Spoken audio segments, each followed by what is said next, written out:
I do have to hit, obviously, the raid with you. I know how angry I am, but it was your father. I can imagine how angry you are. I think this is sadly crossing a line I don't know that we ever come back from, but I don't want to put words in your mouth. What do you have to say about it? Well, listen, I have a lot to say about it. The problem is I've gotten sort of numb to this crap. I'm so used to it at this point. I probably don't even have the normal response. But, I understand they needed 30 agents to raid his house, even though he'd been cooperating with them and said, hey, whatever you need, come do it. I understand they needed the hostage rescue team, the HRT, the SEAL team.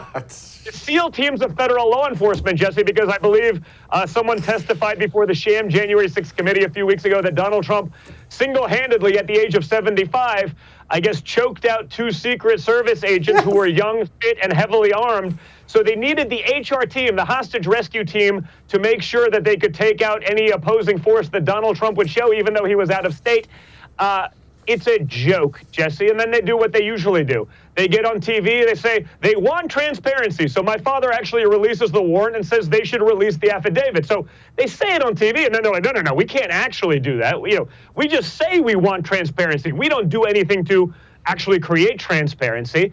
Then Chris Wray can get on TV and say, how dare anyone question the integrity of the FBI when for 6 years we've been watching agents sign faulty affidavit warrants, lie under oath. You have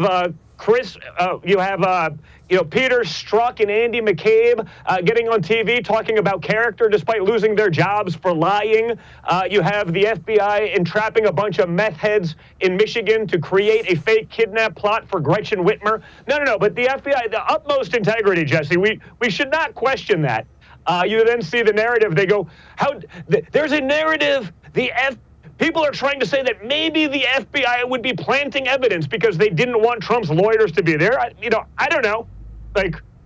Seems like something they'd actually do based on everything we've seen for the last 6 years. I'm not saying they did it, but it wouldn't surprise me, especially when they're saying they don't want any attorneys present. They want to turn off the closed circuit TV. It's like, why? If I'm doing something that's totally above board, wouldn't you want opposing counsel there to basically be like, show me where I'm doing something wrong? Wouldn't you want them present to be able to back up your actions and say that you did everything in an above-board manner? But of course they don't want that. So what they do is the usual. They leak little bits to their useful idiots in the mainstream media, like the Nora O'Donnell, when they confiscate my father's passports, picture books. They say it's a very specific warrant for real things, but then they confiscate everything because it really wasn't. It's very broad, but they'll get the mainstream media to say that it wasn't. Nora O'Donnell will say they didn't confiscate the passports, but if she had taken a second and a half to call someone on our side, we would have shown her the emails. But she didn't. She found something that was useful to perpetuate the narrative that she would love to have, which is the Democrat media narrative, and gets caught. That original tweet, now 48 hours later, is still up, because it's generating clickbait.